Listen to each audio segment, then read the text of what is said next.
Hello and welcome to Die Rollin. I'm the ever excitable Adam, and today I have the pleasure to bring for you a preview for Firefall Light by Green Brier Games.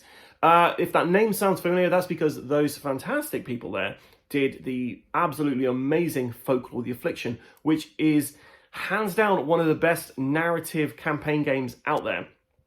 And if you haven't seen that game, then check out our videos, because I've done a couple of solo videos and we did a review way back when we were all a little younger. So yeah, check that out. But we're not here to talk about Folklore the Affliction. We're here to talk about Firefall Light, which the art style, by the way, is absolutely amazing. I am totally in love with the art style for this. It is like you're playing a kind of cartoon. It's great. Anyway, I'm going to kind of take this to the table and show you a round of this game. I don't really want to go into too much of the narrative of this, because I don't want to spoil this for anybody who is going to play this. Suffice to say, you've got, I think, around 15 chapters to go through just in the base game. There are more than likely expansions for this, I imagine. But yeah, just the base game alone, you are going to have a lot of game in here, and also a lot of replayability, as well as characters you can unlock. So you only start off with 4 characters, but then you can find more characters. What? So yeah, let's get this table and I will go through my little gameplay of this. So I've set up the very first scenario in Firefall Light, and I'm going to read out the little introduction there for you. So this game has a storybook which you're going to be going through, and there's about 15 of these kind of stories in here. The village of Summer's End is hidden by the mighty Frozen Fingers, a series of mountains to the north, dangerously unreachable through the permafrost canyon. Snow covers the world for as far as the eye can see. To the east, a mighty forest disappears into the base of the Fingers. The villagers love that winter has hidden them from bandits and other threats of the world, but in dire times, those bandits inch ever closer. So the village elders begin to ration out food and water to prepare for the coming months. Elder Moth declares a state of emergency and drafts new explorers from the village to help gather supplies. As if to mark the occasion that you've been drafted, a strange green streak tears through the morning sky. Now, there is a ton of dialogue in here to read as well, which it's not going to be very interesting for you to watch me watch this board doing nothing whilst I'm reading this.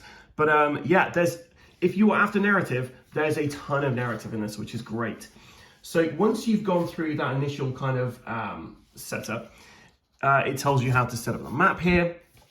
And on the second page of this story we're doing at the moment, it actually shows you where to place things. So you've got your green marker there, and you've got your kind of boar up there, and your 2 bandits there, and that's where you guys are going to be starting. And it goes into more detail in the map setup section here. So it tells you which map tiles to use, where you begin, what to spawn where the spirit track is set, and where to place the green storybook marker. Now, green storybook marker, it makes me feel happy, because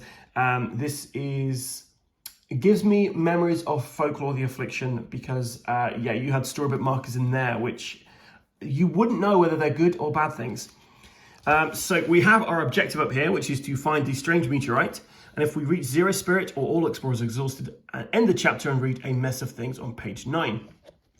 Goes through how to explore, and each of these little things here are areas on the board that if you go and explore, you'll read out those things. So AO3, for instance, we've got this statue. AO4, there's like a tent there. So from the offset, you can look at the board and go, right, well, you know, I want to interact with that. Let's do that. And we can see that the green storybook marker is down there. Now, over here, we have got our kind of campfire board here, which has got a spirit at the top, what kind of time of day and night it is. And you can also spend action cubes over here to do certain things as well. Below here, we have got all of our characters, including the enemies, starting with, from the left, the highest kind of awareness value, all the way to the lowest. So before we even begin, these bandits are going to be moving, and they could essentially get to us and, yeah, screw up our turns. Each of these guys are double-sided. So you have like a functional side, which is when they have the best speed possible. And then they've got a kind of startled side. It says broken on Uap, the robot, but that doesn't mean that he's actually broken. It just It's thematically because it can't be startled because it's a robot. So broken doesn't mean it's broken, it just means it's startled. Now you'll notice that my 2-player characters I'm playing with this, they don't have any of these little kind of cube areas here. And that's because when you're playing a 2-player game, you're going to be taking the other 2 available heroes, and they're going to be your sidekicks for this. If you play this completely solo, you've got you plus 3 sidekicks.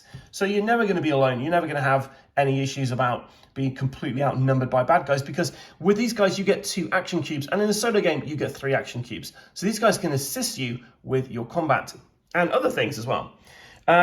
How you be playing this game, you've got a bunch of these cubes. You're going to be placing these on certain things on here. You can also add items to your kind of like equip items to yourself, which you can then do these things as well. So you've always got some options there, and your sidekicks can assist you with things you're trying to do. Now, because I've got 2 heroes, I've got 2 hero miniatures on the board. This game, the miniatures in this, I have started painting them, and I honestly really like the miniatures. The lovely sculpts on them, and really love the art style they've chosen for this as well. It's very cartoony. This guy is Jasper, and I've been painting him. He's not quite done yet. You see, I've kind of gone over him a bit with some of the colors. But yeah, like I've enjoyed painting him and trying to match him to his board, which I don't think I've done too bad. He looks angrier in person than he does on his board, but I don't think I've done too bad here. Now, it's worth noting, all of this is, of course, a prototype, so some of these things will change. The quality of the components, of course, will be better, but for a prototype, this is pretty great. So Firefly is played in a series of rounds, and each round consists of 2 phases, the explore phase and the environment phase. So during the explore phase, enemies and characters activate based on the order of the awareness row, which I showed you earlier. Starting with the leftmost aware card.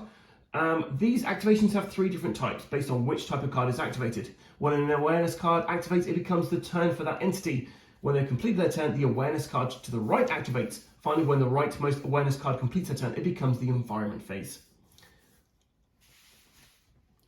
So as you can see, we're going to be starting off with a bandit, and let's take a quick look at the bandits card. Once again, the artwork on these are fantastic. So we've got, that's their awareness value. That is what you need to do to defeat them. So you need to get at least 5 shield to get them. And this is the order of things they're going to do. So they're going to try and do all 3 of these things. So they're going to try and stab, then they're going to seek, then they're going to startle. So let's see how he does on his turn. So we have to activate our bandits. So the bandit scout, deal 1 damage to an explorer in my region. It can't do that, so we're thinking about this guy over here. Then I move 2 regions towards the nearest explorer. Now, movement, you're going to be rolling dice. So we're going to roll 2. And we only got 1 there. These are prototype dice. Don't worry, guys, they won't come with stickers on them. So it can't go this way. It's going to have to go that way. And then any explorer in my region becomes startled. Next, we're activating this chap. So let's see what we get. And we get 4. So he's actually definitely going to go in there. And he's in there, and he's actually made us all startled. So what startled does is we're going to flip over all of our guys, because we're all startled in this regard. And as you can see, it actually changes the order on which people are going to be. Great flip there, Adam. Order of people are going to actually activate.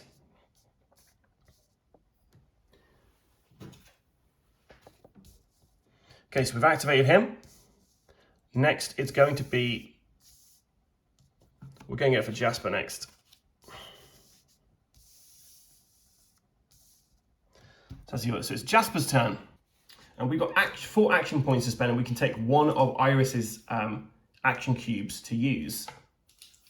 And you know what? We're going to, he's really desperate to get to the green storybook marker before the bandits do. So we're going to place 1 of our things on move 2. So rolling 2 dice. And we got 2. So you can move through areas with enemies, no problem there. Move there, and then we're going to move into there. We're going to use an action cube here to gather.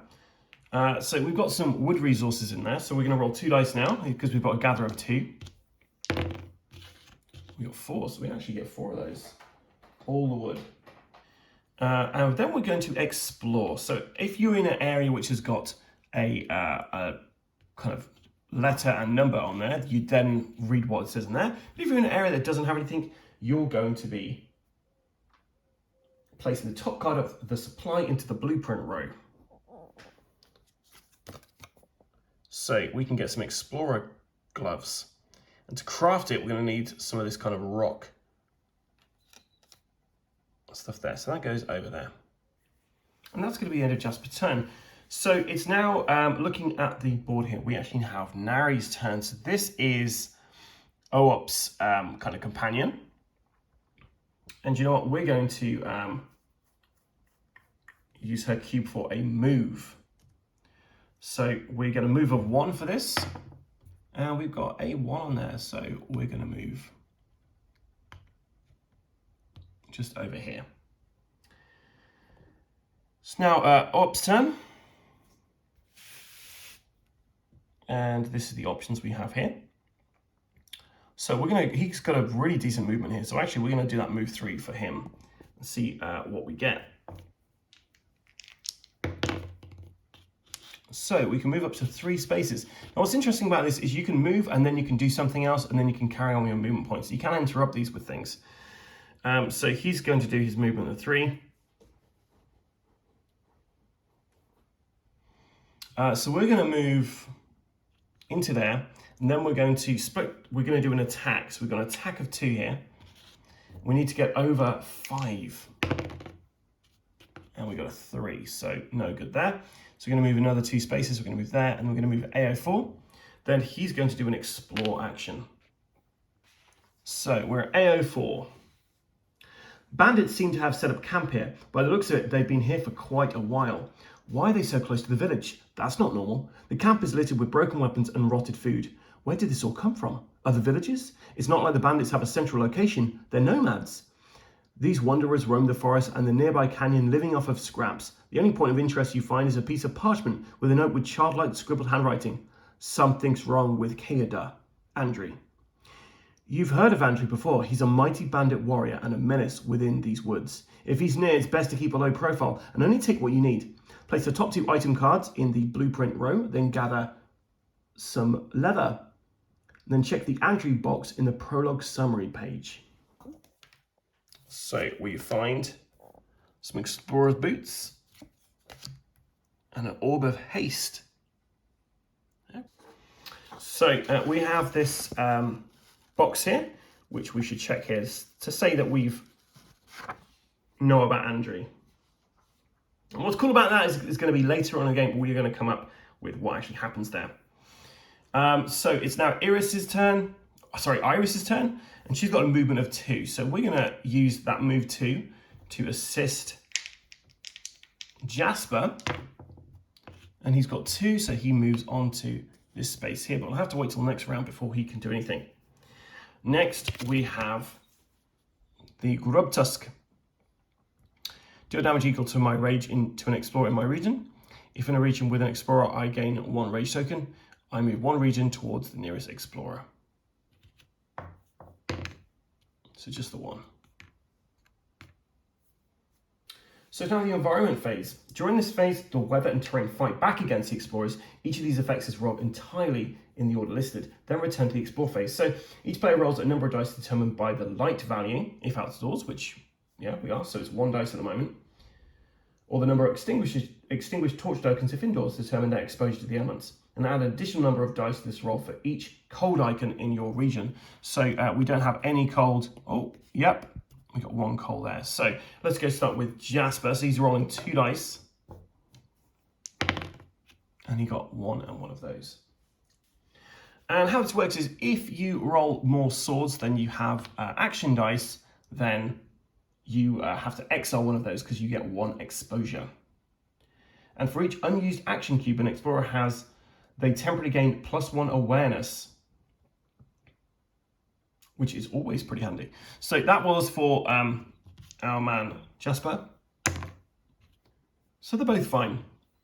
So, just off the kind of the cuff here, this is a prototype copy, and some of the rules I may have got incorrect. So, if I have got them incorrect, I apologise.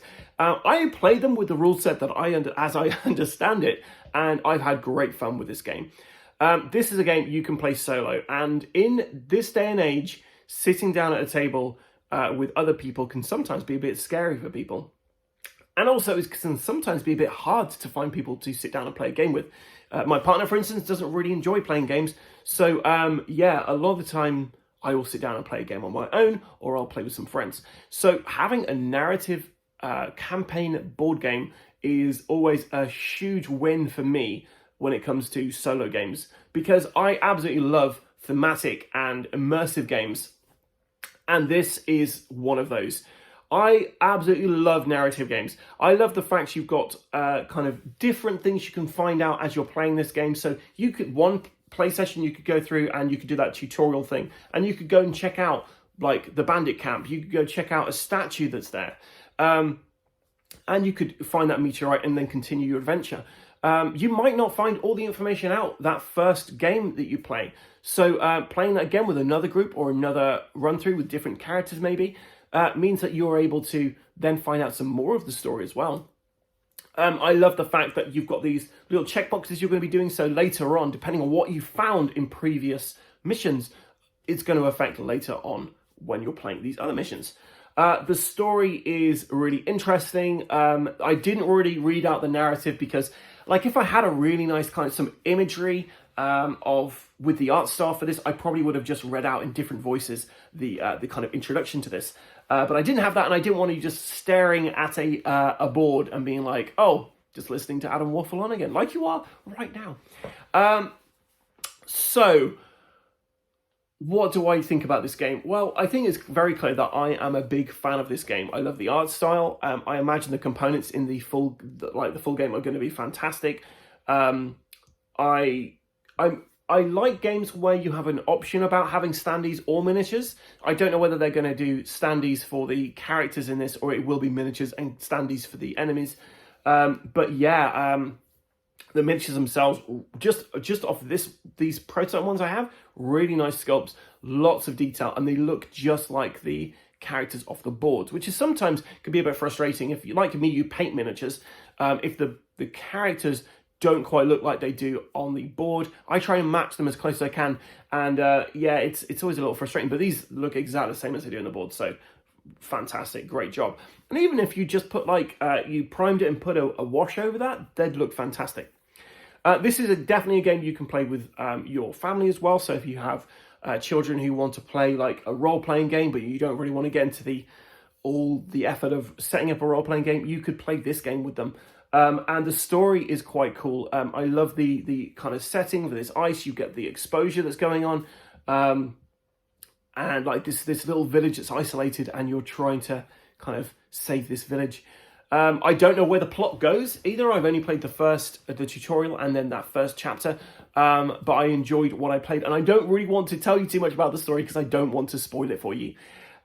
Suffice to say, from Die Rollin, this is a huge win for us. We absolutely love this game, and I'm really hoping to see what's next, what's in chapter 2. I really want to see what happens to the characters. The characters all play slightly different. They look great as well.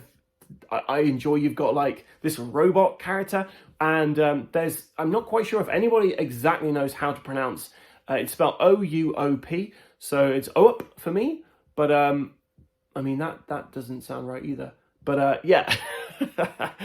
So yeah, answer on a postcard about how you actually pronounce that name. But yes, is this a buy, an avoid, or a play? For me, this is definitely a buy. As I say, I love narrative campaign games.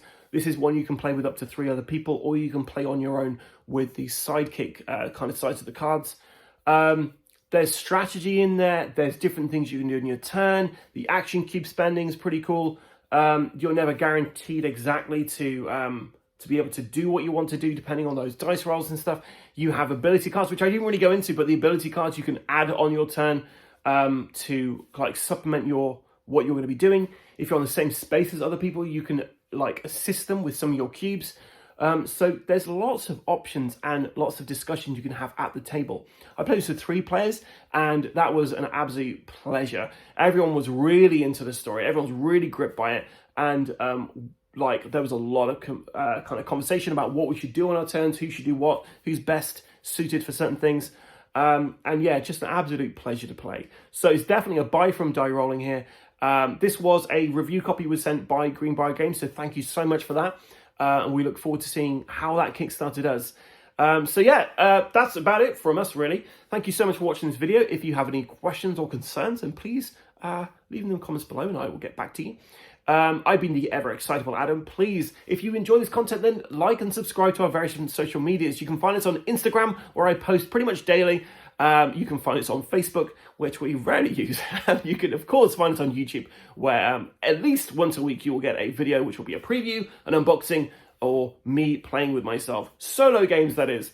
Until next time, guys, stay safe and keep rolling.